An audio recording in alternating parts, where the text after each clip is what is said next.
Hello my dear students, welcome you once again on my YouTube channel Angrezi academy. Dear students, आज का जो हमारा session है वो है जो सिंटेक्स होते हैं, सब्जेक्ट वर्ब एग्रीमेंट होते हैं, उनका प्रैक्टिस सेशन है। देखिए, जो भी सेंटेंसेस आज हम सॉल्यूशन करेंगे उनका, वो जितने भी एग्जाम में आए हुए हैं उन्हीं का हम सॉल्यूशन करेंगे। आपको भी ये पता चल जाएगा कि किस तरह से क्वेश्चन पुटअप किए जाते हैं और उनका सॉल्यूशन हमें कैसे करना है। तो आइए देखते हैं, 1 to 1 क्वेश्चंस का हम सॉल्यूशन करते हैं। बहुत ही बेहतरीन सीरीज है, बहुत ही बेहतरीन, आपके लिए उपयोगी साबित होगी। तो देखिए, पहला क्वेश्चन है आपके सामने। When I asked the driver to come with me to the temple he had been a रेलकटेंट।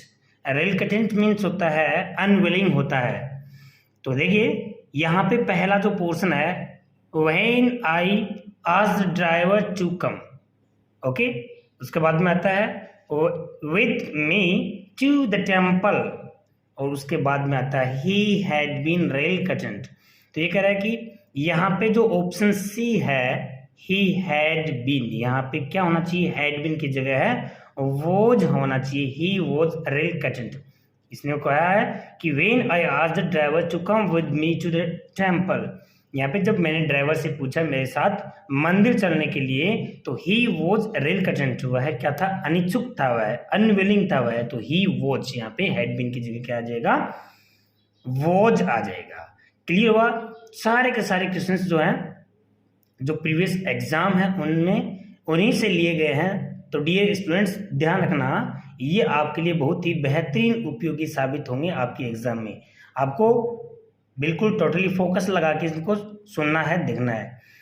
यहाँ पे आई थिंक, नेक्स्ट क्वेश्चन है, I think every one of these men are incompetent, और उसके बाद में आ गया नो एरर। तो पहला पोर्शन हमारा क्या हुआ, I think, there is no error, I think में कोई एरर नहीं है। उसके बाद में क्या आ गया, every one of these man.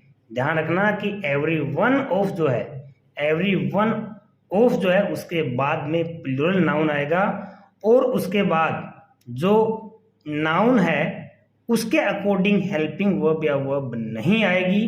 Helping verb या वर्ब जो भी ऑफ है उससे पहले जो प्रोनाउन होता है उसी के अकॉर्डिंग आएगी। तो यहाँ एवरी वन जो है उसके अकॉर्डिंग यहाँ क्या आना चाहिए, आर की जगह है इज आना चाहिए। Is it clear? नेक्स्ट देखिए, तो इसमें हमारा जो आपका एरर है वो किस में हो जाएगा, बी में हो जाएगा, ओके। उसके बाद में नेक्स्ट कह रहा है, the number of jobs that would be satisfactory in all respects are small. तो यहाँ पे द नंबर ऑफ, देखिए, एक होता है ए नंबर ऑफ, दूसरा होता है द नंबर ऑफ। तो यहाँ पे ए नंबर ऑफ हमेशा अपने आगे प्लूरल नाउन लेता है, और द नंबर ऑफ हमेशा नाउन तो प्लूरल नाउन लेगा, बट उसके साथ में आने वाली हेल्पिंग वर्ब या वर्ब को सिंगुलर मानकर लगाएंगे। क्लियर हुआ क्या? यहाँ पे क्या कर रहा है, the number of jobs oblique that would be satisfactory in all respects. यहाँ पे आर जो है, देखो इसकी जो क्लोज बनी है वो कैसे बनी है, the number of jobs are small, ये इसमें क्लोज है, that would be satisfactory in all respect, तो ये क्या है, अलग क्लोज है।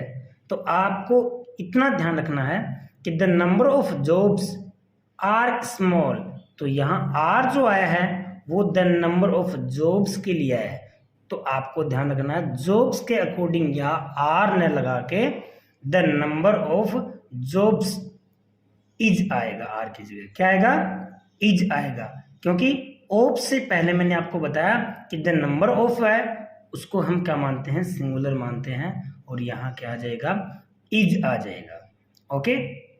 नेक्स्ट हमारा जो क्वेश्चन है, थर्ड क्वेश्चन, वो कह रहा है the pile of books, fourth question है, the pile of books are missing, इसमें नो एरर। नेक्स्ट में, तो द पाइल ऑफ बुक्स, तो पाइल क्या होता है भाई, ढेर होता है, यहाँ पे कभी भी ध्यान रखना, जैसे कि मान लीजिए मैं कहूँ कि a set of books, the pile of books, तो ढेर जो है वो एक है, ढेर है वो क्या है, एक है किताबों का।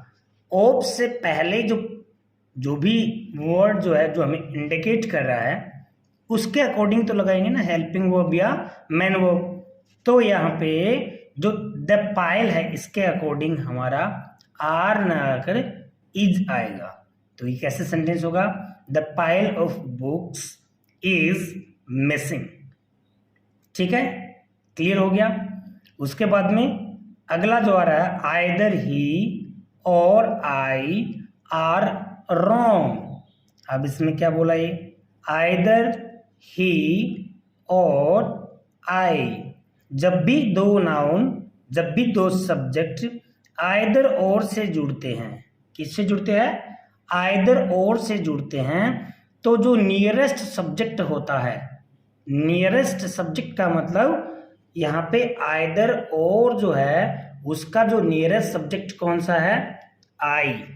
देखो हमेशा ध्यान रखना, अगर बाय द वे यहाँ पे क्वेश्चन इंट्रोगेटिव हो, यानी कि इंट्रोगेटिव हो मतलब क्या हुआ कि स्टार्टिंग में कोई आपसे हेल्पिंग वर्ब भरवा ले, तो आपको ये ध्यान रखना है पहला जो सब्जेक्ट है उसके अकॉर्डिंग आएगा, और पूरा कंप्लीट सेंटेंस बनाया है, सब्जेक्ट से स्टार्ट हुआ है, तो आइदर ही और आई, सेकंड जो सब्जेक्ट है, नियरेस्ट जो सब्जेक्ट है वो आई है, और उसके साथ यहाँ क्या आ जाएगा, एम। तो ये कैसे बनेगा, आइदर ही और आई एम रोंग। समझ आया आपको। अगला है, the number of books in our library is few. वहीं सेंटेंस रिपीट हो रहा है, वैसा ही सेंटेंस वापस आ रहा है, क्योंकि ये भी अलग अलग तरीकों से एग्जाम में पूछा गया है, तो हमने कलेक्शन लिया है, वो सभी का कंबाइंड में लिया है। तो क्या लिखा है इसने कि द नंबर ऑफ बुक्स, मैंने अभी आपको बताया a number of, the number of, जब भी क्या आए, ये दोनों आए, तो ए नंबर ऑफ प्लूरल को इंडिकेट करता है, द नंबर ऑफ सिंगुलर जो हेल्पिंग वर्ब या वर्ब होती है उसको इंडिकेट करता है। तो यहाँ क्या हो गया, the number of books in our library is few. तो यहाँ इज की, इज क्या है, राइट है। तो इस सेंटेंस में एरर क्या हो गया, नो एरर। क्लियर हुआ। देखो कई बार क्या होता है, the number of books in our library is less, तो जो लेस शब्द है ना, लेस, ये हमेशा अनकाउंटेबल के लिए आता है, ये आपको ध्यान रखना है। फ्यू है वो काउंटेबल के लिए, लेस है अनकाउंटेबल के लिए। जैसे कि द नंबर ऑफ, यहाँ पे अगर कोई भी अनकाउंटेबल नाउन होता, ठीक है, वैसे तो नंबर जो है लगा तो हमेशा काउंटेबल नाउन यूज किया जाता है, बट कई बार अगर मान लीजिए आपको ऐसा कंफ्यूज हो, कोई सेंटेंस ऐसे पूछा जाए जो अनकाउंटेबल हो, तो वहाँ फ्यू ना आकर लेस, कई बार कंपैरिजन के लिए इनका यूज किया जाता है, तो ये आपको ध्यान रखना है। तो यहाँ पे इज क्या है, करेक्ट है। समझ आया आपको। उसके बाद में अगला जो सेंटेंस है वो ये कह रहा है, neither of the candidates are good, और इसमें नो एरर। अब देखो आपको ऐसे जो सेंटेंसेस हैं बहुत बार पूछे जाते हैं। कैसे sentence, neither of the, either of the, any one of the, one of the, each of the, इस तरह के सेंटेंसेस बहुत बार पूछे जाते हैं, इसलिए आपको एक ही चीज का ध्यान रखना है, आइदर, नाइदर, या फिर क्या हो गया, एनीवन, वन, यानी कि ऑफ के बाद जो भी इनमें से प्रोनाउन आता है उनके बाद यहाँ पे जो नाउन आएगी वो तो प्लूरल आएगी। कैंडिडेट्स जैसे है यहाँ पे, नाइदर ऑफ बुक्स है, आइदर ऑफ स्टूडेंट्स है, इस तरह से आगे जो नाउन आएगी वो तो प्लूरल आएगी, बट इनके साथ में आने वाली हेल्पिंग वर्ब या वर्ब कैसी आएगी भाई, सिंगुलर मानकर आएगी। सिंगुलर क्यों माना हमने, हमने इसलिए माना क्योंकि ऑफ से पहले जो भी प्रोनाउन है, जो भी नाउन है, जो भी वर्ड है, उसी के अकॉर्डिंग सब्जेक्ट या उसी के अकॉर्डिंग हेल्पिंग वर्ब या वर्ब आएगी। तो यहाँ नाइदर क्या है, सिंगुलर को इंडिकेट कर रहा है। आइदर सिंगुलर को इंडिकेट कर रहा है, एनीवन सिंगुलर को इंडिकेट कर रहा है, वन सिंगुलर को इंडिकेट कर रहा है। तो ऑफ से पहले जैसे कि टू ऑफ स्टूडेंट्स, तो टू क्या हो गया, फिर प्लूरल हो गया, तो प्लूरल होते ही हेल्पिंग वर्ब भी प्लूरल आनी चाहिए। यहाँ पे नाइदर क्या है, सिंगुलर की ओर इंडिकेट कर रहा है, तो यहाँ आर की जगह है इज आएगा। Neither of the candidates is good. Clear हुआ भाई, समझ आया आपको? आगे देखिए, मैनी एबो were happy dancing at the victory of our cricket team in Australia. देखिए एक चीज का आपको ध्यान रखना है कि एक होता है मैनी ए या फिर ओब्लिक एन, यानी कि मैनी ए या एन, फिर उसके साथ में जो नाउन आएगी वो सिंगुलर आएगी, मैनी ए बॉय। यहाँ पे अगर ए नहीं हो तो मैनी बॉयज, फिर नाउन क्या हो जाएगी, प्लूरल हो जाएगी। तो many a boy were happy, यहाँ वर की जगह है आपको किसका यूज करना है, वोज का। बिकॉज मैनी अकेला अगर कोई एडजेक्टिव आता है, कोई भी डिटरमिनर आता है, कोई भी वर्ड आता है, तो प्लूरल नाउन लेता है, और हेल्पिंग वर्ब या वो भी क्या आएगी, प्लूरल आएगी।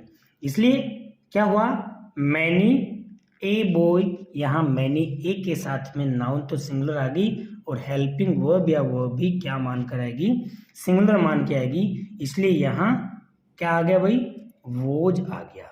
समझ आया आपको? तो many a boy was happy dancing at the victory of our cricket team in Australia. Okay, next क्या कर रहा है इसमें, each of them have a different version of the crime. Each of them वहीं वापस रिपीट हो रहा है, each of, either of, neither of, one of, ठीक है। ये ऑफ से पहले जो नाउन है, जो प्रोनाउन है उसके अकॉर्डिंग, तो यहाँ पे each of them has a different version of the crime. क्या हुआ, यहाँ हैव की जगह है हैज का यूज किया गया है, हैव की जगह है हैज का यूज किया जाएगा। तो each of them has a different version of the crime, इस तरह से हो गया। ओके, नेक्स्ट कह रहा है आइदर राम और आई आर रिस्पॉन्सिबल। तो यहाँ पे बाई फॉर दिस एक्शन, यहाँ पे responsible for this action, either Ram और I are responsible for this action. तो यहाँ पे आइदर और के साथ में मैंने अभी बताया था कि जो नियरेस्ट जो सब्जेक्ट होता है उसके अकॉर्डिंग, तो आई के अकॉर्डिंग क्या हो गया, एम। आई के अकॉर्डिंग यहाँ क्या आ जाएगा, एम आ जाएगा। ओके, नेक्स्ट कह रहा है the captain with the member of his team. The captain with the member of his team are returning after a fortnight. Fortnight, fort का मतलब जो पिछली रात है उसकी बात कर रहा है। The captain with the member of his team, तो जब भी कोई सेंटेंस होता है, कोई सब्जेक्ट होता है, वो with, along with, as well as, together with, and not, besides, like, in addition to। देखिए वापस रिपीट कर रहा हूं, अब अपनी नोटबुक में नोट कर लीजिए कि कोई भी सब्जेक्ट जैसे the captain along with, the captain with the members of his team, the captain, यहाँ पे क्या गया, besides, the captain like, the captain in addition to, the captain with, ये क्या है, कंजक्शन है। ये विद भी क्या है, यहाँ पे कंजक्शन है। तो यहाँ पे क्या है, विद, वापस रिपीट कर रहा हूँ, with, along with, as well as, together with, and not, besides, like, in addition to। इनसे जब भी सब्जेक्ट जुड़ता है तो जो फर्स्ट जो सब्जेक्ट होता है उसके अकॉर्डिंग हेल्पिंग वर्ब या वर्ब को लिखेंगे।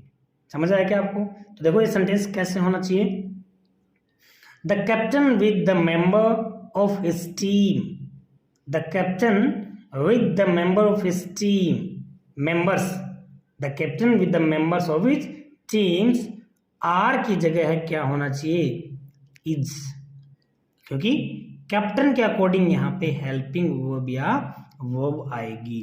तो the captain with the members of his team is returning after a fortnight. Okay, समझ आया आपको? आपको ध्यान रखना है जो शब्द मैंने बोले हैं, with, along with, as well as, together with, and not, beside, यहाँ पे लाइक, इन एडिशन टू, ये शब्द नोट करके रखने हैं। जब भी सब्जेक्ट कई बार आता है इनसे जुड़कर सेंटेंस जो है वो पूछ लिया जाता है और प्लूरल हेल्पिंग वर्ब या मेन वर्ब दे दी जाती है, तो आपको ध्यान रखना है जब भी ये जुड़े सब्जेक्ट के अकॉर्डिंग, पहला जो सब्जेक्ट है उसी के अकॉर्डिंग वहाँ पे हेल्पिंग वर्ब या मेन वर्ब आएगी। क्लियर हो गया? नेक्स्ट देखते हैं। The Prime Minister as well as his secretary were expected to arrive in Chennai on Saturday morning. Sentence कह रहा है The Prime Minister as well as his secretary, यहाँ क्या हो गया? प्राइम मिनिस्टर की जो है वो as well as से जुड़ गया, और as well as से जुड़ते ही जो फर्स्ट सब्जेक्ट होता है उसके अकॉर्डिंग हेल्पिंग वर्ब या मेन वर्ब आएगी। तो प्राइम मिनिस्टर के अकॉर्डिंग यहाँ वर्ब की जगह क्या आना चाहिए? वोज। क्या आना चाहिए? वोज आना चाहिए। The prime minister as well as his secretary was expected to arrive in Chennai on Saturday morning. ठीक है, इस तरह से ये सेंटेंस होगा आपका। अगला सेंटेंस बोल रहा है many a star are twinkling in the sky, no error. इसमें पब्लिक लग के जो लास्ट पोर्शन है वो नो एरर का, आपको ये देखना है कि which part has an error. Okay, यहाँ पे क्या आ गया? मैनी ए स्टार, तो many a star it means this is right, ये पोर्शन ए है, पार्ट 1 जो है वो राइट है। आर ट्विंकलिंग, तो यहाँ पे आर नहीं आना चाहिए, क्या आना चाहिए? इज आना चाहिए। क्यों आना चाहिए? बिकॉज मैनी ए जो है अपने साथ में नाउन तो सिंगुलर ले ली, बट मैंने समझाया था कि मैनी अपने आगे जो हेल्पिंग वर्ब या मेन वर्ब है वो कैसे लेगा भाई? सिंगुलर लेगा। तो many a star is twinkling in the sky. Okay, question next होता है the number of seats in all the colleges have been increased for OBCs. ये क्वेश्चन आया हुआ है, कितना अच्छा क्वेश्चन है। The number of seats, portion A, part A, in all the colleges, part B, have been increased, part C, for OBCs. अब देखिए the number of आ गया ना, तो नाउन तो प्लूरल आ गई, बट इसमें आई हुई हेल्पिंग वर्ब जो सी पार्ट में है हैव बीन, यहाँ क्या आना चाहिए? हैज बीन आना चाहिए। The number of seats in all the colleges has been increased। ठीक है, तो इसमें पार्ट सी में एरर है, यहाँ हैव की जगह क्या आना चाहिए? हैज आना चाहिए। ठीक है, उसके बाद में अगला आ रहा है his behavior with all his employees is so pleasing that everyone come forward to help him। देखो कितना अच्छा सेंटेंस है, थोड़ा सा गौर फरमाइए। His behaviour with all his employees, ये पोर्शन ए है, यानी कि पार्ट ए है। इसमें आपको कोई एरर नजर आ रही है क्या? कि his behaviour with all his employees, it means part A है, राइट है, करेक्ट है। Is so pleasing, is so pleasing, ये भी सही है। ठीक है, क्योंकि his behaviour is so pleasing, यहाँ हिज बिहेवियर के साथ में इज आया है। ही बिहेवियर जो है इस बिहेवियर के लिए ही यहाँ पे इज आया है, इट मीन्स राइट है। अगला कह रहा है पोर्शन जो बी क्लियर है, सी पोर्शन में कह रहा है कि एवरीवन कम फॉरवर्ड। देखिए एवरीवन की सिंगुलर सब्जेक्ट है, तो कम की जगह है क्या आना चाहिए? कम्स आना चाहिए, कम्स फॉरवर्ड। तो इसमें पार्ट सी जो है ना वो एरर में आ जाएगा। क्यों आ जाएगा? क्योंकि यहाँ कम की जगह है कम्स आना चाहिए। ओके, अब उसके बाद में अगला आता है one of the reasons I resigned from the team, one of the reasons I resigned from the team was that I had broken my leg, I had broken my leg. तो देखिए यहाँ वन ऑफ द रीजन्स सही है ना, one of the regions जो है वो सही है, one of the reasons I resigned from the team was that, ये बिल्कुल सही है यहाँ तक। I had broken my leg, तो ये बिल्कुल करेक्ट सेंटेंस है, इसमें कोई भी एरर नहीं है। ओके, समझ आया आपको? क्योंकि इसमें वन ऑफ द जो है उसके आगे प्लूरल नाउन है, वन ऑफ द जो होता है हमेशा अपने आगे प्लूरल नाउन लेता है, तो वन ऑफ द रीजन्स सही है। I resigned from the team, that is right. Was, यहाँ पे ऑफ से पहले वन आया, उसी के अकॉर्डिंग यहाँ वॉज आया है, इसलिए इसमें कोई भी एरर नहीं है। समझ आया आपको? नेक्स्ट कह रहा है कि मैनी ए रोज, ओब्लिक लग के पार्ट वन हो गया है, फिर आगे bloom and waste B part है, themselves in the desert air। देखो ये जो सेंटेंस है आपके सामने, मैनी ए रोज, यहाँ पे एक बार इसको छोड़ के आगे वाले में देखिए आप, ब्लूम एंड वेस्ट, इसका मतलब अगर यहाँ अपन इसको सिंगुलर मानते हैं, पार्ट ए पोर्शन में मैनी ए रोज मानते हैं, तो देखो ब्लूम्स आना चाहिए, वेस्ट आना चाहिए, फिर यहाँ देम सेल्स नहीं आना चाहिए ना भाई, यहाँ पे देम सेल्स नहीं आना चाहिए, क्योंकि देम सेल्स हमेशा प्लूरल के लिए आता है, रिफ्लेक्सिव प्रोनाउन प्लूरल का होता है, दे का होता है। तो अब हम क्या करेंगे भाई, पार्ट सी है, पार्ट बी है, तीन तीन एरर तो हो नहीं सकते, इसलिए यहाँ मैनी ए जो है ना, ए हटकर रोजेज होना चाहिए, यानी कि पार्ट ए है उसमें एरर है। क्या एरर है? अभी ये सेंटेंस सही कैसे बनेगा, राइट कैसे बनेगा? Many roses bloom and waste themselves in the desert air, यानी कि जो रेगिस्तान होता है उसमें बहुत सारे जो फूल होते हैं, रोजेज होते हैं, जो गुलाब होते हैं, वो ब्लूम होते हैं, वेस्ट होते हैं, अपने आप में ही हो जाते हैं। ऐसा समझ आया आपको? देखिए वापस रिपीट कर रहा हूँ मैं इसको, मैनी ए रोज, अगर हम इसको मैनी ए रोज ही रखते हैं तो यहाँ पे पार्ट बी में ब्लूम्स होना चाहिए, वेस्ट होना चाहिए, क्योंकि देम सेल्स है ना, इसलिए अब यहाँ पे तीन पार्ट में तो अपन कर नहीं पाएंगे, दो पार्ट का एरर, तो इसलिए ब्लूम और वेस्ट को एज इट इज रखेंगे, सी पार्ट में देम सेल्स को एज इट इज रखेंगे। अब जो है मैनी ए जो है ना, ए को हटाकर रोजेज लगाएंगे, तो ये वाला पोर्शन इसका क्या बन जाएगा, एरर में बन जाएगा इसका। समझ आ गया आपको? उसके बाद में कह रहा है कि each of the computer science students have to pay college tuition fees every month. तो ईच ऑफ आ गया, आया कि नहीं आया? तो ईच ऑफ आ गया, तो ईच के अकॉर्डिंग देखो कहाँ पे कोई हेल्पिंग वर्ब है क्या, यहाँ पे हैव टू प्ले है, तो हैव टू प्ले किसके लिए आया? Each of the computer science students के लिए आया, तो स्टूडेंट्स तो क्या हो गया, प्लूरल हो गया। ईच ऑफ जो है उसके आगे नाउन तो क्या आ गया, प्लूरल आ गया, बट ईच के अकॉर्डिंग हेल्पिंग वर्ब नहीं आई, तो हेल्पिंग वर्ब क्या होगी, ईच यहाँ पे हैव की जगह हैज आना चाहिए। तो each of the computer science students has to play college tuition fees every month. Okay, समझ आया आपको? उसके बाद में नेक्स्ट कह रहा है ईच, ये जो है सॉरी, नेक्स्ट बोल रहा है कि both Tulsi and Kabir are great sant, but the latter are famous for his philosophy. देखो इस सेंटेंस कितना अच्छा सेंटेंस है इसमें, both Tulsi and Kabir, Tulsi and Kabir both आ गया तो आर आ गया, both Tulsi and Kabir are great saints, ये भी सही है, बट द लेटर, लेटर का मतलब बाद वाला, बाद वाला कौन, कबीर, कबीर कौन है, सिंगुलर है, सिंगुलर है तो इसके साथ में क्या आना चाहिए, आर की जगह है इज आना चाहिए। तो कैसे बनेगा ये, both Tulsi and Kabir are great sons but the latter is famous, क्या होगा, the latter is famous for his philosophy. समझ आया आपको? यहाँ पे लेटर वाले की बात कर रहा है, बाद वाले की बात कर रहा है, तो सिंगुलर हो गया वो, ठीक है।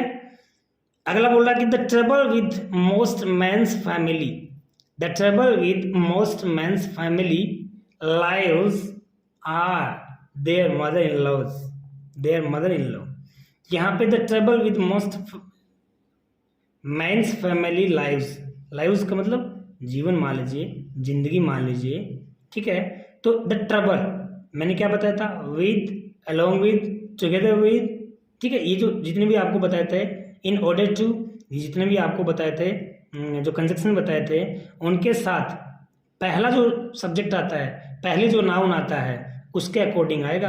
तो यहाँ आर की जगह है इज आएगा, आर की जगह है इज आएगा, ठीक है। क्लियर हो गया। The house with all it's belonging, the house all it's belonging were sold.